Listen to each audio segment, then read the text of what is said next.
Hello everyone, welcome you all in my YouTube channel. Today in this video we are going to discuss about part 2 of chapter forms of business organizations, in which we are going to discuss about partnership. Okay.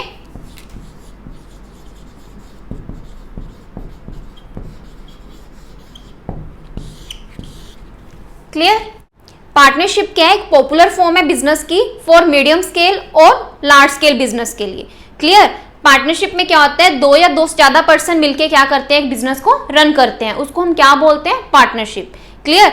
इसने जो partnership के आने से जो हमारे sole proprietorship business के अंदर जो भी कमियां थी, ठीक है, यानी कि एक सिंगल पर्सन सारा कुछ मैनेज अच्छे से नहीं कर पाता, इसलिए क्या है, जो पार्टनरशिप है, ठीक है, पार्टनरशिप बिजनेस की नीड अराइज हुई. क्लियर? तो पार्टनरशिप का सिंपल मीनिंग क्या है हमारे पास, पार्टनरशिप में क्या होता है, दो या दो से ज्यादा पर्सन आपस में मिलके क्या करते हैं, बिजनेस को रन करते हैं और आपस में जो प्रॉफिट्स होते हैं उनको क्या करते हैं, शेयर करते हैं और अपने जो फाइनेंशियल रिसोर्सेज और मैनेजरियल रिसोर्सेज होते हैं उनको यूज करते हैं. क्लियर? तो हमारे पास यहाँ पे डेफिनेशन है according to Indian partnership act, Indian partnership act 1932 के अकॉर्डिंग हमारे पास यहाँ पे डेफिनेशन है, partnership is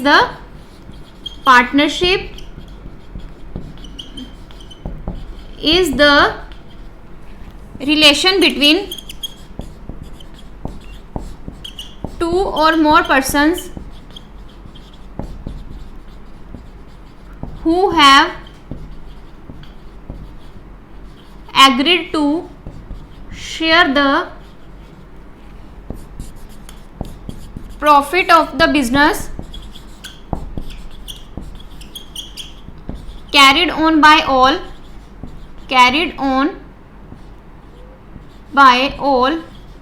or any of them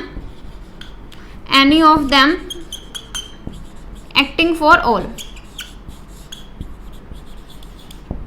ये क्या हमारे पास डेफिनेशन है इंडियन पार्टनरशिप एक्ट 1932 के अकॉर्डिंग. पार्टनरशिप क्या रिलेशन है, दो या दो से ज्यादा पर्सन्स का जो क्या करते हैं, आपस में प्रॉफिट्स को शेयर करते हैं अपने बिजनेस के अंदर, और जो यानी कि या तो सारे पार्टनर्स मिलके करते हैं या उनके बिहाफ पे टू और थ्री पर्सन्स मिलके क्या करते हैं, बिजनेस को कंटिन्यू करते हैं, उसको हम क्या बोलते हैं, partnership. Clear?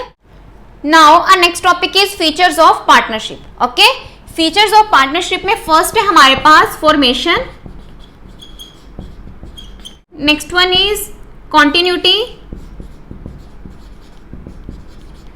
next one is liability,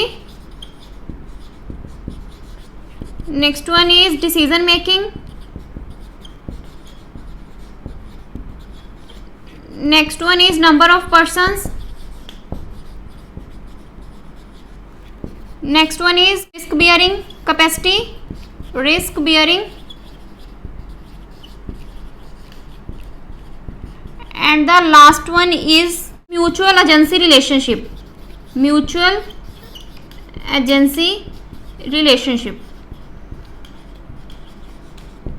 okay, first है हमारे पास फॉर्मेशन. जो पार्टनरशिप है उसकी फॉर्मेशन किस एक्ट के अंडर हुई है, इंडियन पार्टनरशिप एक्ट 1932.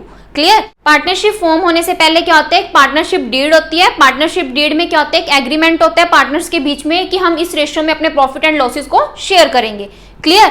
तो यानी कि जो भी पार्टनरशिप डीड के अंदर जो भी एग्रीमेंट है, ठीक है, उसके अकॉर्डिंग जो पार्टनरशिप फॉर्म है वो एग्जिस्ट करती है. क्लियर? नेक्स्ट है हमारे पास कॉन्टिन्यूटी. जो पार्टनरशिप बिजनेस है, ठीक है, वो क्या होता है, कॉन्टिन्यूसली ग्रो करता है. क्लियर? जैसे सोल प्रोप्राइटरशिप में क्या होता है, सिंगल इंडिविजुअल अपने बिजनेस को कंटिन्यू करता है, तो यहाँ पे हमारे पास क्या होता है, एक से ज्यादा पर्सन होते हैं, यानी कि अगर किसी पार्टनर की डेथ हो जाती है या रिटायरमेंट हो जाती है या बीमार हो जाता है, तो उस केस में क्या होता है, जो बाकी पार्टनर्स आपस में एग्रीमेंट करके उस बिजनेस को क्या करते हैं, कंटिन्यू करते हैं. क्लियर? नेक्स्ट है हमारे पास लाइबिलिटी. जो पार्टनरशिप है, पार्टनरशिप के अंदर क्या होता है, जो लाइबिलिटी है पार्टनर्स की वो क्या होती है, अनलिमिटेड होती है. क्लियर? अगर फर्म ने कोई डेट पे करना है तो सारे पार्टनर्स क्या होते हैं, उसके लिए इक्वली लाइबल होते हैं उस डेट को पे करने के लिए. ओके, नेक्स्ट है हमारे पास डिसीजन मेकिंग. जो पार्टनरशिप के अंदर क्या होता है, डिसीजन मेकिंग का राइट सारे पार्टनर्स को क्या होता है, इक्वल होता है. क्लियर? अगर कोई इंपॉर्टेंट अर्जेंट डिसीजन लेना है तो अगर उनमें से एक पार्टनर मिस भी है या दो पार्टनर मिस हैं तो बाकी पार्टनर्स क्या कर सकते हैं, मिलकर इंपॉर्टेंट डिसीजन ले सकते हैं और उनको जो दूसरे पार्टनर्स हैं उनको क्या करना पड़ता है, उस डिसीजन को फॉलो करना पड़ता है. क्लियर? नेक्स्ट है हमारे पास नंबर ऑफ पर्संस. जो पार्टनरशिप है, ठीक है, पार्टनरशिप के अंदर क्या होता है, मिनिमम पर्सन कितने चाहिए होते हैं, 2। क्लियर, तो जो ये रिक्वायरमेंट है वो फुलफिल होनी चाहिए। क्लियर। नेक्स्ट है हमारे पास रिस्क बियरिंग कैपेसिटी। जो पार्टनरशिप है, ठीक है, पार्टनरशिप के अंदर क्या होता है, सारे पार्टनर्स के बीच में क्या होता है, एग्रीमेंट होता है कि हम जितना हमने कंट्रीब्यूट किया, ठीक है, उसके अकॉर्डिंग हम क्या करेंगे, इस रेशियो में हम अपना प्रॉफिट शेयर करेंगे। क्लियर। अगर कोई रेशियो मेंशन नहीं है तो क्या करते हैं, वो इक्वली अपने प्रॉफिट्स को शेयर करते हैं। सेम वैसे ही जो रिस्क है अगर बिजनेस के अंदर, तो वैसे ही उस रेशियो में क्या करते हैं, वो रिस्क भी सारे पार्टनर इक्वल बियर करते हैं। ओके। लास्ट पॉइंट है हमारे पास mutual agency relationship. Mutual agency relationship का मीनिंग क्या होता है कि जो सारे पार्टनर्स हैं, ठीक है, वो क्या होते हैं, ओनर भी होते हैं बिजनेस के और क्या होते हैं, एजेंट भी होते हैं। क्लियर। मतलब क्या होता है, कई बार कुछ पार्टनर्स क्या करते हैं, डिसीजन मेकिंग करते हैं और बाकी पार्टनर्स भी क्या होते हैं, उसके बाउंड होते हैं कि उन्होंने भी उस डिसीजन को same as it is follow करना है। तो यहाँ पे क्या है, वो पार्टनर्स ओनर भी हैं और जो उनको फॉलो कर रहे हैं वो क्या है, एजेंट भी हैं। क्लियर। यानी कि कोई भी पार्टनर है, ठीक है, उनमें से वो क्या कर सकता है, अगर कोई डिसीजन लेता है तो बाकियों को भी क्या करना पड़ता है, उस डिसीजन को same as it is follow करना पड़ता है। Clear. Now our next topic is merits of partnership. Okay. First है हमारे पास easy to form, next one is balance decision making,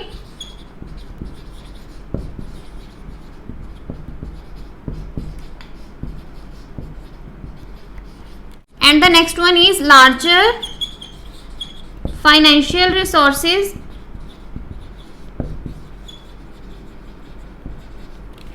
next one is risk sharing, and the last one is secrecy. Okay. Merits of partnership में first है हमारे पास easy to form, यानी कि जो पार्टनरशिप बिजनेस है उसको फॉर्म करना क्या है, इजी है। क्लियर। इसके लिए हमें ज्यादा लीगल फॉर्मेलिटीज कंप्लीट करने की जरूरत नहीं होती, इवन कि इसका रजिस्ट्रेशन करवाना भी कंपलसरी नहीं होता। क्लियर। तो इसलिए ये क्या होता है, इजीली फॉर्म हो जाती है। ओके।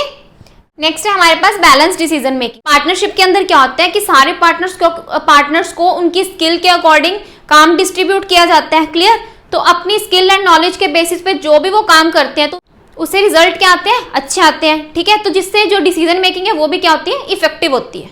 क्लियर। नेक्स्ट पॉइंट है हमारे पास लार्जर फाइनेंशियल रिसोर्सेज। जो पार्टनरशिप बिजनेस है, ठीक है, as compare to sole proprietorship और जॉइंट हिंदू फैमिली बिजनेस के कंपैरिजन जो पार्टनरशिप है, ठीक है, उसमें क्या होते हैं, ज्यादा फाइनेंशियल रिसोर्सेज होते हैं। क्लियर। क्योंकि सारे पार्टनर्स यहाँ पे क्या करते हैं, कैपिटल कंट्रीब्यूट करते हैं, इसलिए यहाँ पे जो पार्टनरशिप बिजनेस है उसके अंदर क्या होते हैं, हमारे पास बहुत सारे फाइनेंशियल और मैनेजरियल रिसोर्सेज होते हैं। ओके। नेक्स्ट है हमारे पास रिस्क शेयरिंग। जो पार्टनरशिप है, ठीक है, पार्टनरशिप के अंदर क्या होता है, जैसे सारे पार्टनर्स आपस में क्या करते हैं, प्रॉफिट शेयर करते हैं, सेम एज इट इज जो पार्टनरशिप के अंदर रिस्क होता है वो भी क्या करते हैं, सारे पार्टनर्स इक्वली बियर करते हैं। Okay. And the last one is secrecy. जो पार्टनरशिप है, ठीक है, पार्टनरशिप के अंदर हमारे पास कोई ऐसा प्रोविजन नहीं है कि हमें अपनी फर्म को क्या कराना है, रजिस्टर करवाना है। क्लियर। या अपने अकाउंट्स को पब्लिश करवाना हमारे लिए मैंडेटरी है। तो इसलिए यहाँ पे जो पार्टनरशिप बिजनेस है, ठीक है, वहां पे क्या रहती है, सीक्रेसी रहती है, यानी कि जो हमारे बिजनेस की जो भी इंफॉर्मेशन है वो हमारे बिजनेस तक ही सीमित रहती है। Clear. Now our next topic is demerits of partnership. Okay. Demerits में हमारे पास फर्स्ट है unlimited liability,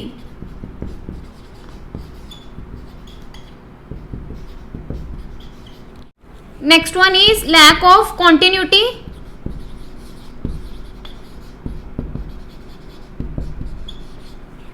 and the next one is lack of public confidence,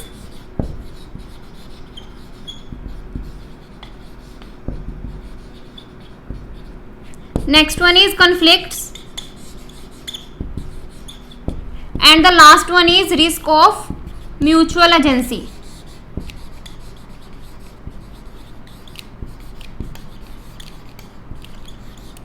okay. First है हमारे पास अनलिमिटेड लायबिलिटी। जो पार्टनरशिप बिजनेस है, ठीक है, उसके अंदर जो लायबिलिटी होती है सारे पार्टनर्स की वो क्या होती है, अनलिमिटेड होती है। Clear. In case of loss जो पार्टनर्स हैं, ठीक है, उनको क्या करना पड़ता है, अपने डेट्स को पे करने के लिए अपनी पर्सनल प्रॉपर्टी को भी सेल करना पड़ता है। क्लियर। ये सबसे बड़ी क्या है, डीमेरिट है पार्टनरशिप बिजनेस के अंदर। ओके। नेक्स्ट है हमारे पास lack of continuity. Clear. In case of death, insolvency और रिटायरमेंट जो बिजनेस है, ठीक है, वो जरूरी नहीं कि आगे भी कंटिन्यूसली रन करेगा। ये क्या होता है, पार्टनर्स की विल के ऊपर डिपेंड करता है कि वो आगे कंटिन्यू करना चाहते हैं या नहीं करना चाहते। क्लियर। तो यहाँ पे क्या होते हैं, लैक ऑफ कंटिन्यूटी के चांसेस रहते हैं। ओके। नेक्स्ट है हमारे पास लैक ऑफ पब्लिक कॉन्फिडेंस। जो पार्टनरशिप फर्म है, ठीक है, उसके लिए क्या होता है, मैंडेटरी नहीं होता कि अपने अकाउंट्स को पब्लिश करवाना। तो यहाँ पे जो पब्लिक है, ठीक है, वो क्या इतना ट्रस्ट नहीं करती उस पार्टनरशिप फर्म के ऊपर, क्योंकि वो क्या करते हैं, अपने अकाउंट्स को पब्लिश नहीं करवाते। क्लियर। तो जिन फर्म्स ने अपने अकाउंट्स को पब्लिश नहीं करवाया होता तो पब्लिक उन फर्म्स के ऊपर ट्रस्ट नहीं करती। ओके। नेक्स्ट पॉइंट हमारे पास कन्फ्लिक्ट। इसमें क्या है कि जो सारे पार्टनर्स होते हैं वो क्या होते हैं, different different religions, caste, clear, तो वहां से बिलोंग करते हैं। तो अगर एक जो पार्टनर है, ठीक है, वो क्या करता है, रिजिड एटीट्यूड अपनाता है दूसरे पार्टनर्स के ऊपर, तो क्या करते हैं, उनमें क्या फिर होता है, आपस में कन्फ्लिक्ट्स होते हैं, क्योंकि कोई भी पर्सन किसी और दूसरे के ऊपर डिपेंड रह के काम करना पसंद नहीं करता। तो इसलिए उनके बीच में आपस में क्या रहते हैं, कन्फ्लिक्ट्स के चांसेस रहते हैं। Okay. Last point is risk of mutual agency. Risk of mutual agency में क्या है कि म्यूचुअल एजेंसी प्रिंसिपल में हमने क्या पढ़ा था कि जो पार्टनर्स होते हैं सारे वो क्या होते हैं, ओनर भी होते हैं और एजेंट भी होते हैं। क्लियर। यानी कि कुछ पार्टनर्स क्या करते हैं, जो डिसीजन ले लेते हैं वो दूसरे पार्टनर्स को भी सेम वैसे ही फॉलो करना पड़ता है। क्लियर। यानी कि अगर कोई डिसऑनेस्ट पार्टनर पार्टनरशिप फर्म के अंदर एंटर होता है तो वो क्या करेगा, अपने बेनिफिट के लिए काम करेगा। तो अपने बेनिफिट के लिए अगर वो काम करेगा तो दूसरे पार्टनर्स को क्या करना पड़ेगा, लॉस बियर करना पड़ेगा। तो यहाँ पे क्या है, जो म्यूचुअल एजेंसी प्रिंसिपल है उसका क्या रहता है, यहाँ पे रिस्क रहता है। Okay. Now our next topic is types of partnership firms. Types of partnership firm. यहाँ पे हमारे पास पार्टनरशिप फर्म टू पार्ट्स में कैटेगराइज्ड है। फर्स्ट है on the basis of duration,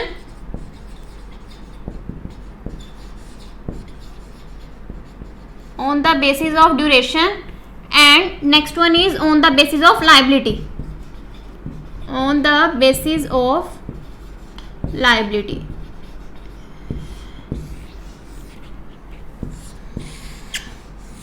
on the basis of duration में हमारे पास फर्स्ट है partnership at will,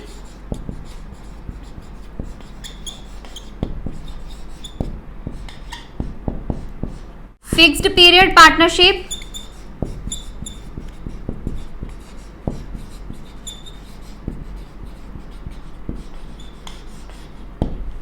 and the last one is particular partnership.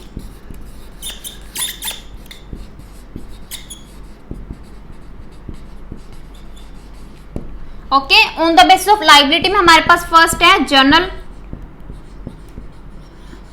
Partnership, and the next one is limited liability partnership.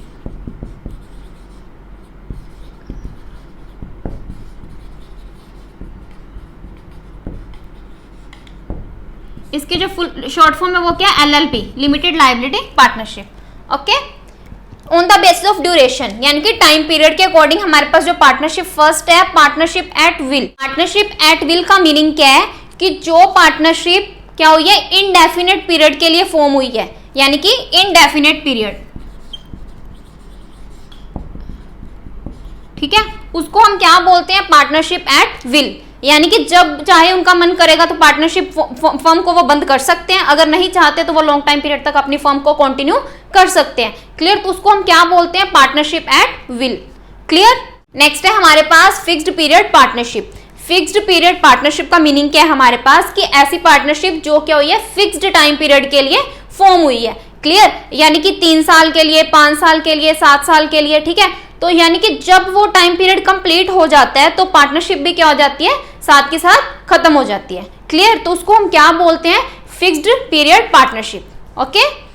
And the last one is particular partnership. Particular partnership क्या होती है, जो किसी particular venture के लिए exist हुई है उसको हम क्या बोलते हैं, पर्टिकुलर पार्टनरशिप। क्लियर। यानी कि अगर वो वेंचर हमारा कंप्लीट हो जाता है तो पार्टनरशिप भी क्या हो जाती है, साथ के साथ खत्म हो जाती है। फॉर एग्जाम्पल रोड बनाने के लिए 2-3 पर्सन का आपस में क्या कॉन्ट्रैक्ट है कि हमने ये रोड बनाना है, ठीक है, और जब हमारा रोड बन जाएगा तो वो पार्टनरशिप साथ के साथ क्या हो जाएगी, डिसॉल्व हो जाएगी। क्लियर। तो उसको हम क्या बोलते हैं, पर्टिकुलर पार्टनरशिप। ओके। नेक्स्ट है हमारे pass on the basis of liability. Liability के बेसिस पे हमारे पास फर्स्ट है जनरल पार्टनरशिप। जनरल पार्टनरशिप क्या होती है, जिसमें जो पार्टनर है उनकी लायबिलिटी क्या होती है, अनलिमिटेड होती है, उसको हम क्या बोलते हैं, जनरल पार्टनरशिप। ओके, यानी कि क्या है कि फर्म ने अपने डेट्स को पे करना है, ठीक है, उसके लिए जो पार्टनर्स हैं, ठीक है, उनकी पर्सनल प्रॉपर्टी के ऊपर भी क्लेम किया जा सकता है, ठीक है, अपने डेट्स को पूरा करने के लिए क्या किया जा सकता है, जो पार्टनर्स हैं उनकी पर्सनल प्रॉपर्टी को भी क्लेम किया जा सकता है। क्लियर, तो उसको हम क्या बोलते हैं, जनरल पार्टनरशिप। ओके, नेक्स्ट है हमारे पास limited liability partnership. Limited liability partnership के अंदर क्या है हमारे पास कि एटलीस्ट एक मेंबर की जो लायबिलिटी है वो क्या होनी चाहिए, अनलिमिटेड होनी चाहिए, बाकी जो मेंबर्स हैं उनकी लायबिलिटी क्या होती है, लिमिटेड होती है। क्लियर, लिमिटेड लायबिलिटी वाला जो प्रोविजन है वो हमारे पास पार्टनरशिप एक्ट 2008 के अंदर अमेंडमेंट हुई थी लिमिटेड लायबिलिटी पार्टनरशिप की। ओके, लिमिटेड लायबिलिटी पार्टनरशिप का हम मीनिंग डिस्कस कर चुके हैं। उसके बाद हमारे पास फीचर्स है लिमिटेड लायबिलिटी पार्टनरशिप के।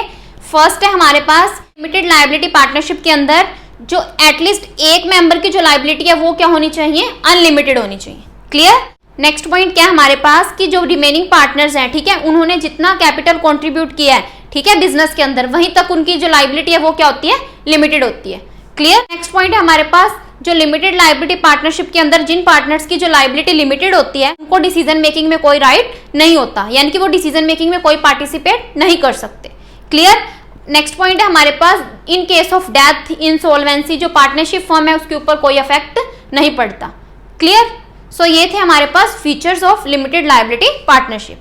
क्लियर, नाउ और next topic is types of partners. Types of partners में हमारे पास 4 टाइप है यहाँ पे। फर्स्ट है एक्टिव पार्टनर, सेकंड है स्लीपिंग पार्टनर, थर्ड है secret partner and last one is nominal partner.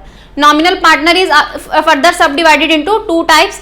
First one is estoppel और second one is partner by holding out. Okay, first है हमारे पास एक्टिव पार्टनर। एक्टिव पार्टनर कौन होता है, जो क्या करता है, कैपिटल कॉन्ट्रीब्यूट करता है, contributes capital in the firm, participation in management, और क्या करता है, प्रॉफिट एंड लॉस को भी शेयर करता है, शेयर प्रॉफिट एंड लॉस। और जो लायबिलिटी होती है एक्टिव पार्टनर की वो क्या होती है, अनलिमिटेड होती है। ओके, सेकेंड हमारे पास स्लीपिंग पार्टनर। स्लीपिंग पार्टनर क्या करता है, कैपिटल कंट्रीब्यूट करता है,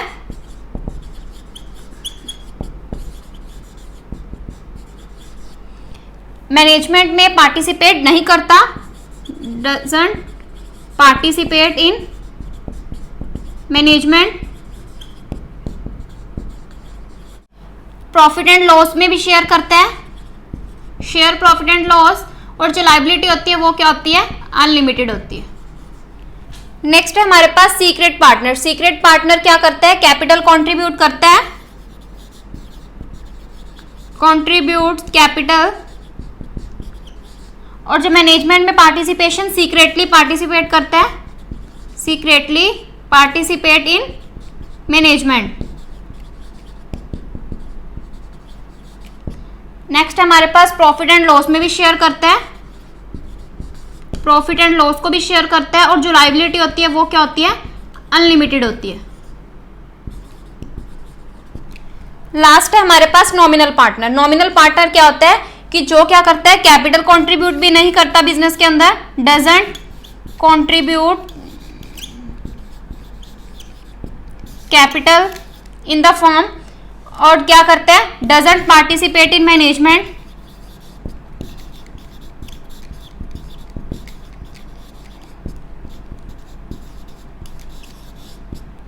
doesn't share profit and loss,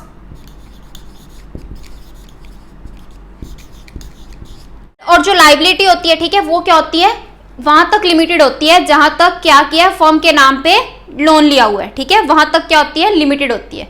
clear, जो नॉमिनल पार्टनर है, ठीक है, वो क्या करते हैं, ना ही कैपिटल कंट्रीब्यूट करते बिजनेस के अंदर, ना ही पार्टिसिपेट करते मैनेजमेंट के अंदर, ना ही प्रॉफिट एंड लॉस को शेयर करते। और जो लायबिलिटी होती है, ठीक है, वो कहाँ तक लिमिटेड होती है, जहां तक फर्म ने नाम, मतलब उस पार्टनर का नाम लेके आगे फर्म ने लोन लिया हुआ है, ठीक है, वहां तक उनकी जो लायबिलिटी है वो क्या होती है, लिमिटेड होती है। क्लियर, अब हम डिस्कस करेंगे एस्टॉपल और होल्डिंग आउट का मीनिंग।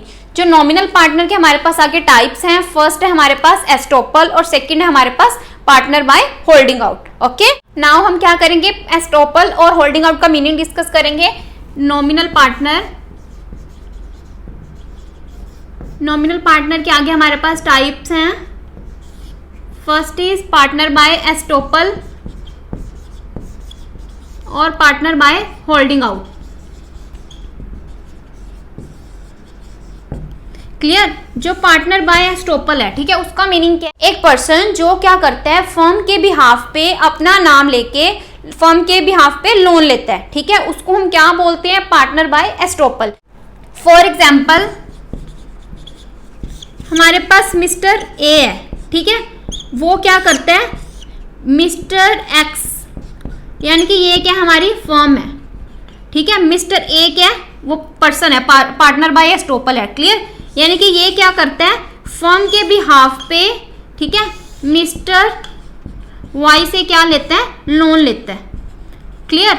अगर मिस्टर एक्स उस लोन को पे नहीं करता, ठीक है, तो उस केस में जो मिस्टर वाई है, ठीक है, जिसने लोन दिया है, ठीक है, वो क्या करेगा? इसको क्या कहेगा कि मेरा लोन की जो अमाउंट है वो क्या करो? पे करो।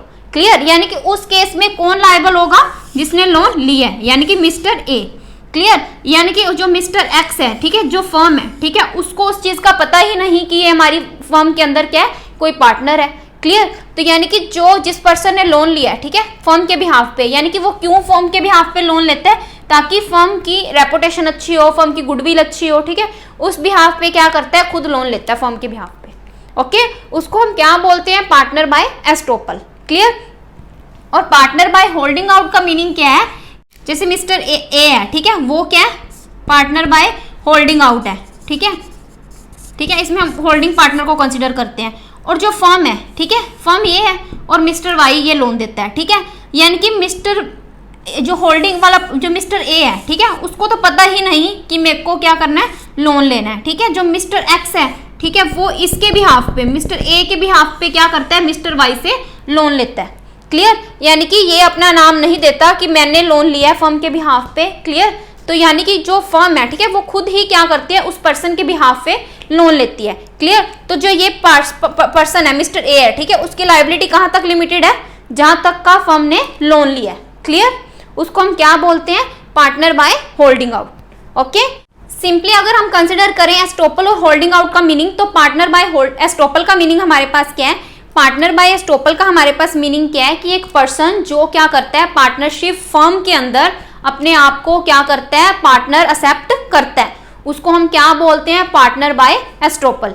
क्लियर? और पार्टनर बाय होल्डिंग आउट का मीनिंग क्या है हमारे पास? कि एक पर्सन जो खुद को एक्सेप्ट नहीं करता कि मैं इस पार्टनरशिप फर्म का पार्टनर हूं, उसको हम क्या बोलते हैं? Partner by holding out. Clear? Next topic है हमारे पास minor partner.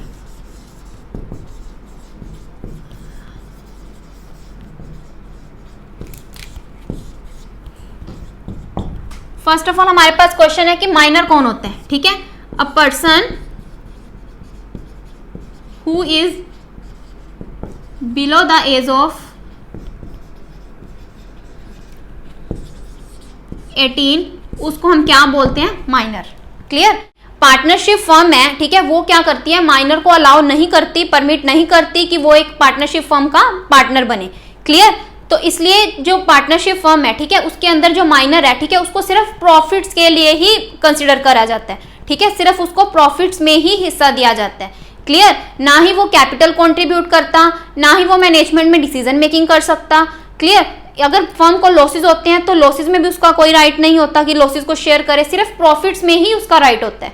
Okay, at the age of maturity, यानी कि जब वो 18 ईयर से अबव हो जाता है तो वो क्या कर सकता है? पार्टनरशिप फर्म का मेंबर बन सकता है। Clear? By giving a notice. ठीक है, नोटिस देके वो क्या कर सकता है? पार्टनरशिप फर्म का मेंबर बन जाता है। ठीक है, अगर उसका पहले से ही नाम रजिस्टर है पार्टनरशिप फर्म के अंदर और उसने अभी तक कोई नोटिस नहीं दिया कि मैं इस फर्म का मेंबर बनूंगा, ठीक है, तो क्या होता है? उस पर उसके जो राइट्स और ड्यूटीज होती हैं, लाइबिलिटीज होती हैं, वो क्या होती हैं? एज अ एक्टिव पार्टनर की तरह होती हैं। क्लियर? यानी कि उसको क्या होता है? वो कैपिटल भी कॉन्ट्रीब्यूट करेगा, मैनेजमेंट में डिसीजन मेकिंग भी करेगा। क्लियर? और जो प्रॉफिट एंड लॉसेज हैं उनमें भी शेयर करेगा। क्लियर? जो उसकी लाइबिलिटी है वो भी एक्टिव पार्टनर की तरह क्या होती है? अनलिमिटेड होती है। ठीक है, तो यानी कि जो एक एक्टिव पार्टनर के जितने भी राइट्स और ड्यूटीज होती हैं, ठीक है, वो सारी क्या हो जाती हैं? उस माइनर की हो जाती है। Now a next topic is formation of partnership, formation of partnership firm.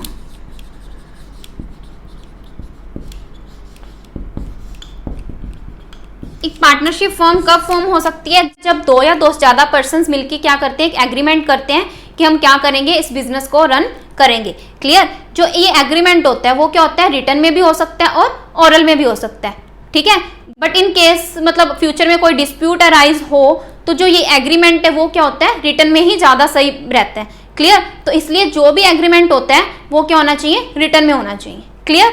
Next है हमारे पास पार्टनरशिप डीड।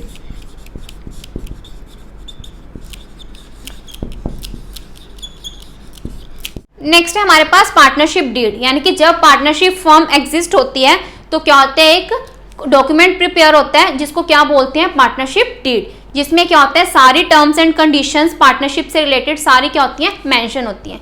क्लियर? इसमें क्या लिखा होता है, जैसे name and address of the firm, name and address of the partners, capital कितनी कॉन्ट्रीब्यूट की है पार्टनर्स ने, ठीक है, किस रेशियो में प्रॉफिट शेयर करेंगे, कितनी कैपिटल कॉन्ट्रीब्यूट करेंगे। क्लियर? जो मतलब साइज क्या रहेगा बिजनेस का, नेचर क्या बिजनेस का, रिस्क क्या कैसे बियर करेंगे, कितने टाइम पीरियड तक जो बिजनेस है वो कंटिन्यू रखेंगे। ठीक है, यानी कि अगर किसी पार्टनर की डेथ हो जाती है तो प्रॉफिट किस रेशियो में शेयर करेंगे, पार्टनर्स को सैलरी कितनी पे करनी है। क्लियर? जो कैपिटल कंट्रीब्यूट करेंगे उसके ऊपर इंटरेस्ट कितना पे करना है, अगर कोई पार्टनर जो कैपिटल विड्रॉ कर लेता है तो उसके ऊपर कितना इंटरेस्ट पे करना है। क्लियर? यानी कि जो डेप्रिसिएशन चार्ज करने का क्या प्रोविजन रहेगा, तो यानी कि जो भी प्रोविजंस है, ठीक है, वो सारे किस में मेंशन होते हैं, पार्टनरशिप डीड के अंदर। क्लियर? नेक्स्ट है हमारे पास registration of partnership firm. Registration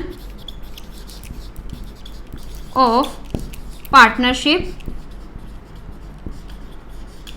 firm. Clear? जो एक पार्टनरशिप एक्ट के अकॉर्डिंग क्या है कि एक पार्टनरशिप फर्म को रजिस्टर कराना मैंडेटरी नहीं है। Clear? But in case future में कोई डिस्प्यूट अराइज हो, ठीक है, तो जो पार्टनरशिप फर्म है, ठीक है, उसको रजिस्टर कराना क्या होता है, कंपलसरी होता है। क्लियर? हमारे पास कॉन्सिक्वेंसेज है नॉन रजिस्ट्रेशन के, वो क्या है, एक अनरजिस्टर्ड फर्म का जो पार्टनर है, ठीक है, वो किसी दूसरे पार्टनर के अगेंस्ट केस फाइल नहीं कर सकता। एक अनरजिस्टर्ड फर्म का जो पार्टनर है, ठीक है, वो किसी दूसरी फर्म के अगेंस्ट केस फाइल नहीं कर सकता। एक अनरजिस्टर्ड फर्म का जो पार्टनर है, ठीक है, वो क्या है, किसी थर्ड पार्टी के अगेंस्ट केस फाइल नहीं कर सकता। क्लियर? तो ये क्या है, हमारे पास कॉन्सिक्वेंसेज है नॉन रजिस्ट्रेशन के। ठीक है, तो इसलिए हमें क्या है कि अपनी जो फर्म है उसको रजिस्टर करवाना हमारे लिए क्या है, जरूरी है। क्लियर?